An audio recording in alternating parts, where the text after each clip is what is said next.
Si on parle de sport en Languedoc-Roussillon et dans l'Hérault, il faut parler de cheval. Et nous avons des spécialistes de chevaux avec Marie-Pierre Azéma, responsable du centre équestre, le Clos d'Alice. C'est où le Clos d'Alice, Marie-Pierre? À côté du Pouget. Voilà, on sait tout. Et vous parlerez aussi un petit peu au nom du comité régional d'équitation.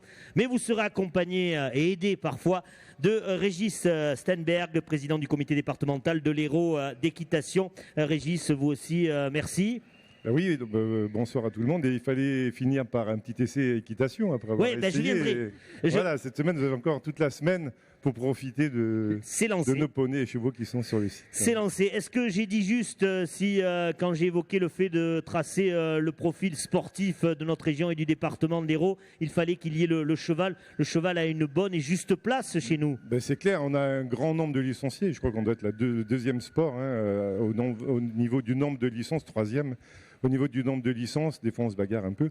Et on a à peu près 30 000 licenciés dans la région et en particulier dans l'Hérault, on est 10 000 licenciés à la Fédé. Et sans compter tous les individuels et tous les éleveurs et les particuliers qui pratiquent l'équitation chez eux en fait. Alors ça c'est au niveau des pratiquants, des licenciés. Au niveau des centres équestres, Régis, ça donne quel chiffre? Il y a plus de 152 centres équestres, donc on a un grand nombre, donc ça veut dire que l'équitation c'est très dynamique, donc tout un chacun peut trouver vraiment chaussure à son pied. Tous les clubs pratiquent énormément de nombreuses disciplines, beaucoup de la compétition, mais aussi beaucoup de loisirs. Et aujourd'hui, on a pu voir ça sur notre belle carrière sur ce site du Parc Expo. On a pu voir des nouvelles disciplines. On a vu des enfants faire du poney game. On a vu des enfants faire du horseball, jouer au ballon. Donc, et également de la démonstration Camargue. Mais un panel un peu des activités que tout un chacun dans la région peut retrouver. Marie-Pierre, 150 centres équestres sur notre territoire. Comment on arrive à faire sa place dans toute cette offre? C'est difficile. Oui, j'avoue que c'est un petit peu compliqué, mais en même temps, au départ, un diplôme très qualifiant comme l'instructorat, et puis l'envie de réaliser ça sur une structure facile d'accès. Et puis surtout une tête pensante qui est mon mari, qui n'est pas là ce soir, mais qui lui est porteur de projet et donc on renouvelle les prestations quasiment chaque année façon. Oui, il faut se renouveler. Être inventif. Être inventif, chercher des produits qui intéressent, pas rester sclérosé, communiquer. C'est aussi pour ça qu'on est sur la foire. Et je pense que ça, c'est quelque chose que les clubs pour l'instant ne développent pas trop.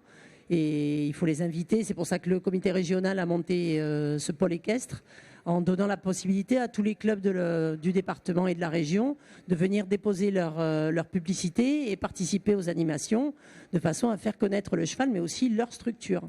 Alors, je ne suis pas venu, Régis, faire la démonstration, mais j'ai pu, avec beaucoup de bonheur, porter le regard cet après-midi sur votre pôle, là, sur votre espace. Et c'est vrai, ce que vous faites, c'est bien sympa. Régis, j'ai quelques chevaux, j'ai la passion de l'équitation. Je peux comme ça, d'un coup de doigt, en claquant les doigts, ouvrir un centre équestre? Disons que non, on peut pas. Disons qu'il faut, comme Marie-Pierre l'a dit, il faut quand même des personnes diplômées, parce que dans la région, on a vraiment une équitation très performante. Beaucoup de moniteurs et d'instructeurs. Il y a beaucoup de formations par le comité régional. Donc c'est vraiment une équitation de qualité. Donc il faut vraiment aller dans tous ces centres équestres qui sont en place. Il y a une grande dynamique. Il y a énormément de manifestations. Il y a des grands concours. Du 11 au 15 novembre au Pouget, il y a un concours international de concours complet avec toute l'équipe de France. Il y a un concours international de horseball au mois de juillet à Saint-Georges-d'Orc. Il y a un concours de dressage Grand Sud. Donc vraiment beaucoup de dynamisme, beaucoup d'animation. Et je pense que déjà, il faut vraiment prendre l'exemple de toutes ces structures qui sont vraiment de qualité et dans lesquelles tout un chacun peut aller vraiment pratiquer en toute sécurité et en tout cas apprendre vraiment les règles de l'équitation. Alors on va changer par la diffusion d'un reportage de sujets, mais on va rester dans les déambulations et dans les façons de se mouvoir. Vous, c'est à dos de cheval. Eux, c'est en utilisant